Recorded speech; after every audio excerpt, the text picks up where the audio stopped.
video kali ini, saya akan memperagakan mengenai pemeriksaan motorik. Pemeriksaan motorik terdiri dari pemeriksaan trofi, tonus, tenaga, dan refleks, baik refleks fisiologis dan juga refleks patologis. Sebelumnya, alat yang digunakan yaitu berupa meteran, dan juga ada palu refleks.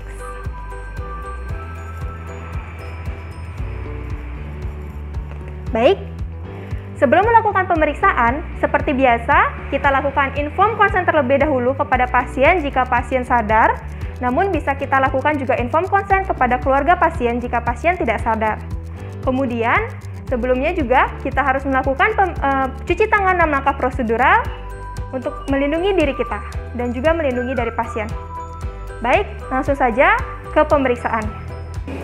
Pada pemeriksaan motorik, di sini saya berada di sebelah kanan pasien. Di sini pasien sadar. Pertama-tama, Bapak, perkenalkan saya Dr. Dwi. Saya di sini akan melakukan pemeriksaan motorik ya Pak ya, yang terdiri dari pemeriksaan trofi, tonus, tenaga, dan juga nanti ada refleks ya Pak. Pertama, saya akan melakukan pemeriksaan terhadap pemeriksaan trofi. Di sini saya akan melakukan inspeksi terlebih dahulu pada ekstremitas atas pasien, khususnya saya akan membandingkan antara ekstremitas kanan dan juga ekstremitas kiri. Saya akan melihat apakah ada pembesaran otot, kemudian apakah ada atrofi dari otot seperti adanya lekukan dari otot. Kemudian, saya akan mempalpasi dari otot-otot ekstremitas atas dan juga akan membandingkannya antara kanan dan juga kiri. Saya akan mempalpasi pada otot pasien. Pada pasien yang mengalami tidak adanya atrofi ataupun hipertrofi, di sini akan teraba semi elastis. Sedangkan pada pasien dengan atrofi biasanya akan teraba ototnya yaitu lembek. Sedangkan pada hipertrofi biasanya akan teraba keras. Selanjutnya, saya akan melakukan pengukuran. Pengukuran ini biasanya dilakukan jika memang ada ditemukan atrofi yang perbedaannya tidak terlalu signifikan. Oleh sebab itu, perlu dilakukan pengukuran dengan menggunakan meteran. Di sini perlu diperhatikan dalam mengukur, kita harus menggunakan patokan yang sesuai. Misalnya, kita gunakan patokan pada olekranon, baik itu yang kanan maupun yang kiri. Misalnya di sini saya menggunakan dengan patokan 4 cm dari olekranon, kemudian saya akan mengukur dari otot pasien. Setelah itu, saya akan membandingkannya dengan otot yang sebelah kanan, 4 cm dari olekranon, kemudian saya akan mengukur dari otot pasien. Pada pasien normal, biasanya di sini tidak ditemukan perbedaan yang signifikan. Pada pasien ini juga tidak ditemukan perbedaan yang signifikan untuk pemeriksaan dari trofi. Pemeriksaan selanjutnya, di sini saya akan melakukan pemeriksaan terkait dengan tonus. Baik, syarat pemeriksaan dari tonus yaitu pasien kooperatif dan rileks. Untuk membuat pasien rileks, biasanya kita bisa mengajak pasien untuk mengobrol. Kemudian, pada prosedur dalam melakukan pemeriksaan dari tonus ini yaitu dengan cara menggerakkan secara pasif, ekstensi dan juga fleksi dari ekstremitas atas pasien, yaitu pada bagian siku. Baik Bapak, saya akan melakukan pemeriksaan tonus ya Pak ya. Baik Bapak, boleh saya tahu Bapak dari mana Pak? Saya dari Desa Bungayu. Oh iya Bapak, apakah Bapak apa yang Bapak rasakan sekarang Pak? Oh, sekarang sudah tidak merasakan apa-apa. Apakah Bapak sudah menikah Pak? Sudah. Sudah ya. Pada pemeriksaan dari tonus, di sini ada interpretasinya yaitu bisa dia normotoni, kemudian bisa hipertoni atau hipotoni. Untuk hipertoni ada yang tipe spastik maupun tipe rigid. Baik, selanjutnya saya akan melakukan pemeriksaan dari tenaga. Pertama-tama, di sini pemeriksaan tenaga saya akan melakukan screening terlebih dahulu apakah pasien bisa melawan dari gravitasi ataupun tidak. Baik Bapak, bisa dinaikkan tangannya Pak. Baik, turunkan Pak. Selanjutnya di sini saya akan melakukan pemeriksaan dengan memberikan tahanan kepada pasien. Pertama yaitu pada bagian musculus deltoid pasien. Siap Pak ya? Bapak bisa lawan tahanan saya Pak ya? Bisa didorong juga, Pak. Kemudian bisa ditarik, Pak. Baik, kemudian saya akan membandingkannya dengan ekstremitas yang kiri. Bisa didorong, Pak. Bisa ditarik, Pak. Baik. Selanjutnya yaitu pada pemeriksaan muskulus bicep dan juga tricep. Siap, Pak ya?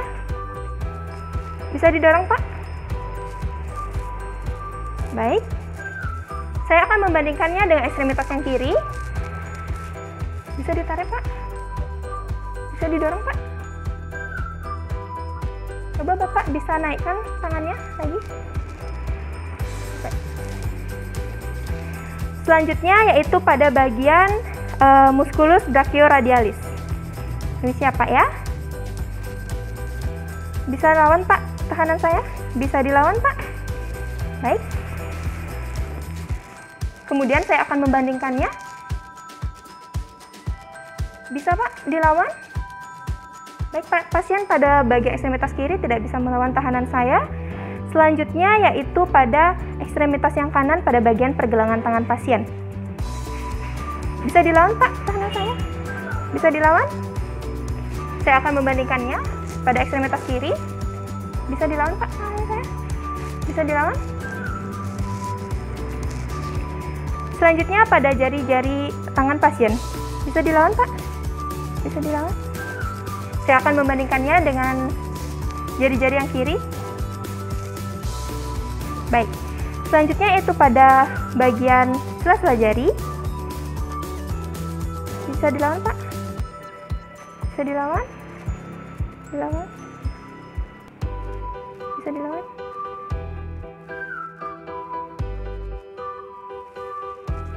Untuk selanjutnya saya akan bandingkan juga yang kiri. Bisa dilawan, Pak?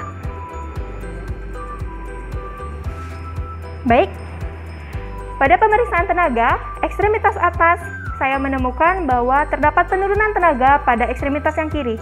Pasien bisa melawan gravitasi namun tidak bisa melawan tahanan saya, baik itu tahanan ringan, sedang, maupun submaksimal. Namun pada ekstremitas kanan yang atas, di sini pasien bisa melawan tahanan saya dengan tahanan yang maksimal. Untuk lebih jelasnya dapat dilihat pada tabel. Jadi nanti di sana ada derajat kekuatan dari pasien, mulai dari 0, 1, 2, 3, 4 negatif, 4 positif, dan juga 5. Selanjutnya, saya akan melakukan pemeriksaan refleks pada ekstremitas atas. Pertama dimulai dengan pemeriksaan refleks fisiologis, yaitu pemeriksaan refleks pada refleks bicep. Tangan sedikit fleksi dan juga supinasi. Saya akan menggunakan palu refleks. Di sini saya akan mencari pada bagian tendon pasien, kemudian saya akan melakukan ketukan. Baik, di sini ditemukan refleks positif 2 pada refleks bicep. Begitu juga pada refleks tricep. Di sini saya akan melakukan pemeriksaan, Pak. Bapak bisa rileks ya, Pak ya. Mungkin bisa coba untuk di giginya dicakupkan giginya, Pak ya.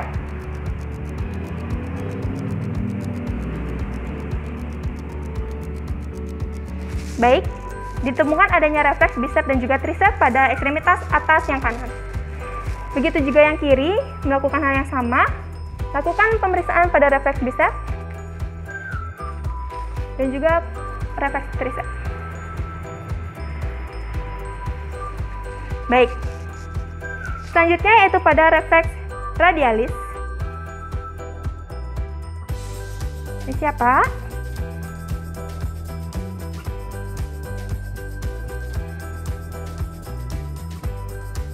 Pada refleks ulnaris. Hal yang sama juga kita lakukan pada pemeriksaan yang kiri.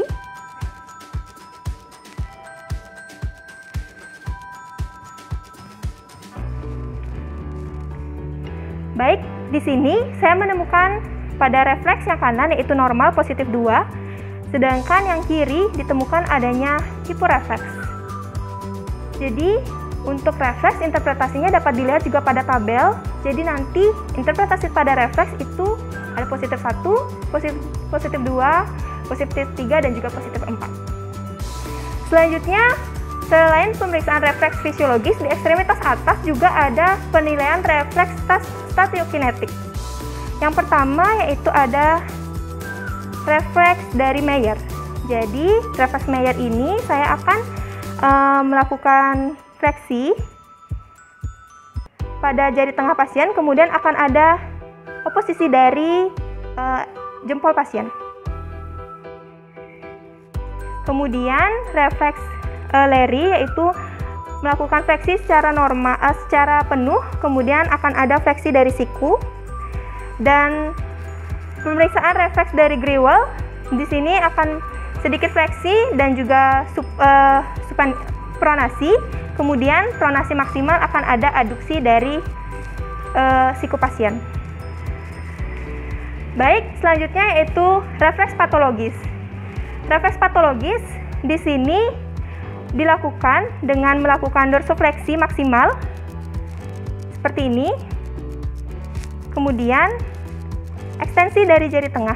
Kemudian refleks patologis dari ekstremitas atas yaitu ada Hoffman dan juga Tromner. Hoffman yaitu kita melakukan petikan, dan juga Tromner yaitu petikan ke atas. Jika positif, maka akan ada seperti menggenggam, gerakan seperti menggenggam dari jari-jari lainnya. Baik, sekian untuk pemeriksaan dari motorik dari ekstremitas atas. Selanjutnya yaitu pemeriksaan motorik dari ekstremitas bawah. Baik, selanjutnya di sini saya akan melakukan pemeriksaan motorik pada ekstremitas bawah pasien yang terdiri dari pemeriksaan tofi, tonus, begitu juga pemeriksaan tenaga dan juga refleks baik fisiologis maupun patologis. Pertama yaitu pemeriksaan dari trofi. Di sini saya akan menginspeksi dari ekstremitas bawah pasien. Saya akan melihat apakah ada atrofi ataupun hipertrofi. Kemudian saya akan melakukan palpasi untuk membandingkan kanan dan juga kiri. Pada normalnya biasanya pada palpasi di sini ditemukan otot yang semi elastis. Namun pada atrofi biasanya akan lembek dan juga pada hipertrofi biasanya akan keras. Namun pada pseudo hipertrofi biasanya akan terlihat besar, namun ternyata setelah dipalpasi dia akan lembek. Kemudian jika memang ada ditemukan atrofi, kita bisa mengukur dengan menggunakan meteran. Kemudian di sini kita bisa gunakan patokan, misalnya 4 cm dari patella. Begitu juga bandingkan kanan dan juga kiri. Baik, setelah melakukan pemeriksaan trofi, di sini saya akan melakukan pemeriksaan dari tonus pasien. Syaratnya yaitu pasien kooperatif dan juga pasien rileks. Untuk membuat pasien rileks, biasanya kita akan mengajak pasien untuk mengobrol. Baik Bapak, permisi ya Pak, saya akan melakukan pemeriksaan dari tonus dengan cara yaitu melakukan fleksi ekstensi secara bergantian secara pasif. Bapak, apa yang Bapak rasakan sekarang? Ya, lebih baik ya Pak ya. Yang kiri masih terasa lebih lemah Pak.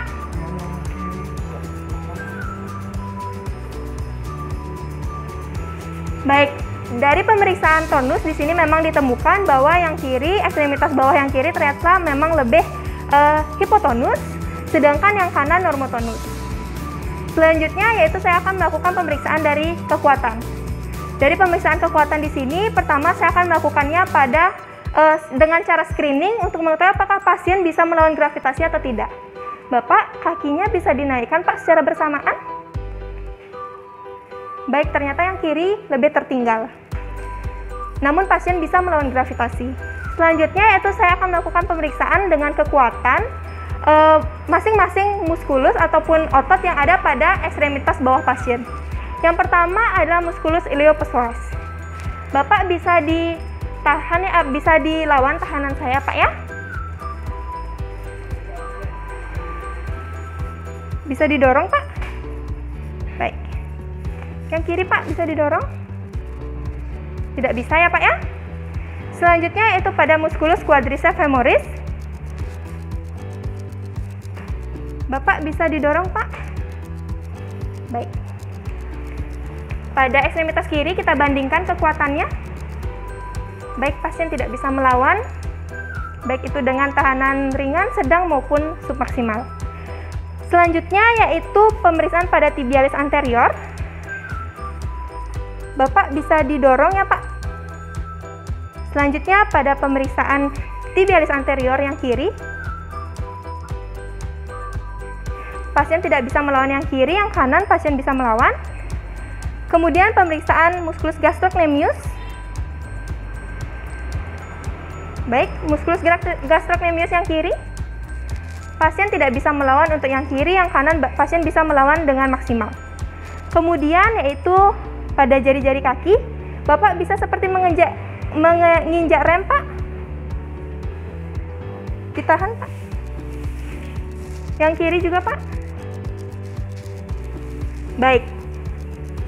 Selanjutnya pemeriksaan tenaga lainnya, Bapak bisa tengkurap Pak.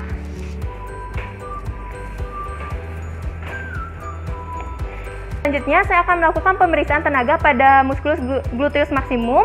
Bapak bisa diangkat kakinya Pak. Ya, keduanya. Oh ya, baik. Coba dilawan Pak. Kalau yang ini Pak, yang kiri pasien tidak bisa melawan dari tahanan saya. Selanjutnya yaitu pada pemeriksaan hamstring. Baik Bapak, bisa dilawan ya Pak ya tahanan saya. Pasien tidak bisa melawan. Bisa dilawan Pak tahanan saya. Baik, pasien bisa melawan. Jadi di sini ditemukan bahwa pada ekstremitas kiri pasien terdapat kelemahan, namun pasien masih bisa melawan gravitasi. Sedangkan pada ekstremitas kanan yaitu pasien bisa melawan tahanan saya dengan tahanan yang maksimal. Baik Bapak, bisa berbalik arah kembali Pak.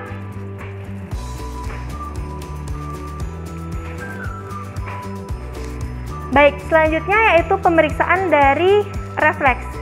Pertama yaitu refleks fisiologis terlebih dahulu. Di sini kita menggunakan berupa palu refleks. Pertama yaitu pemeriksaan dari KPR atau knee piece reflex. Di sini kita bisa lakukan seperti ini karena pasien sedang dalam posisi berbaring.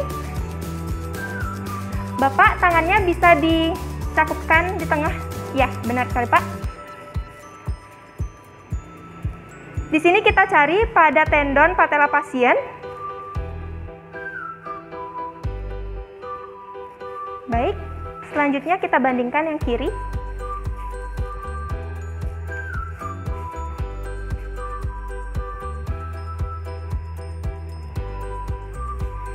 Baik, untuk KPR yang kanan ini normal, positif 2, sedangkan yang kiri terdapat hiporefleks.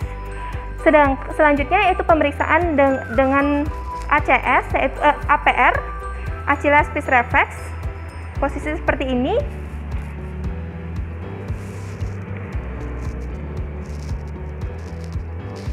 Baik, kita bandingkan dengan yang kiri. Positif jika pasien melakukan dorsofleksi.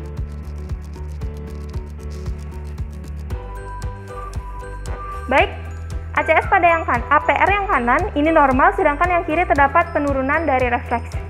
Selanjutnya yaitu pemeriksaan refleks patologis. Untuk pemeriksaan refleks patologis di sini menggunakan palu refleks, namun kita gunakan pada bagian dari tajamnya ini. Pertama yaitu refleks dari Babinski.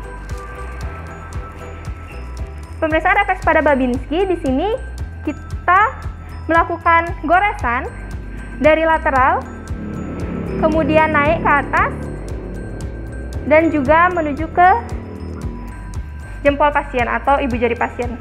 Positif jika terjadi dorsofleksi dari ibu jari dan juga aduksi dari jari-jari lainnya. Kita bandingkan yang kiri juga. Baik, ternyata di sini belum ditemukan adanya refleks patologis. Begitu juga kita bisa melakukan pemeriksaan refleks dengan varian dari Babinski, yaitu ada beberapa varian. Pertama yaitu varian dari Cadok. Kita lakukan goresan dari malleolus lateral menuju ke jari kelingking. Selanjutnya yaitu refleks ngurah, yaitu kebalikannya. Kemudian refleks Oppenheim, kita lakukan pijatan pada tibialis seperti ini. Kemudian Gordon, pijatan pada musculus gastrocnemius. Kemudian Scaver, pijatan pada tendon Achilles. Kemudian Gonda, fleksi pada jari keempat. Stransky, aduksi pada jari kelima. Kemudian ada refleks ada pemeriksaan Bing, yaitu penekanan atau tusukan pada daerah dorsum pedis pasien. Semua itu jika positif akan menghasilkan refleks, yaitu dorsum fleksi dari ibu jari dan juga pemekaran atau aduksi dari jari-jari lainnya. Sedangkan refleks lainnya dari varian Babinski juga ada pemeriksaan Rossolimo, yaitu pengetukan pada jari kedua sampai jari kelima, dan juga Mendelbeck through. Akan menghasilkan positif, jika positif akan menghasilkan gerakan fleksi pada jari-jari kedua dan juga jari kelima. Baik, sekian pemeriksaan motorik untuk ekstremitas atas dan juga ekstremitas bawah. Jangan lupa untuk melakukan pencatatan hasil pemeriksaan, apakah yang kita dapatkan pada pemeriksaan trofi, kemudian apa yang kita dapatkan pada pemeriksaan tonus, apa yang kita dapatkan pada pemeriksaan kekuatan pasien, begitu juga derajatnya, dan juga apa yang kita dapatkan pada pemeriksaan refleks. Refleksnya bagaimana, apakah positif 2 normal, kemudian pada refleks patologis, apakah ditemukan refleks patologis ataupun tidak. Hal tersebut harus kita catat untuk mengetahui dan juga nanti untuk menentukan di manakah topis dari pasien. Baik, sekian pemeriksaan dari saya, semoga bermanfaat. Untuk yang terakhir, jangan lupa untuk kita mencuci tangan 6 langkah prosedural setelah melakukan pemeriksaan. Terima kasih.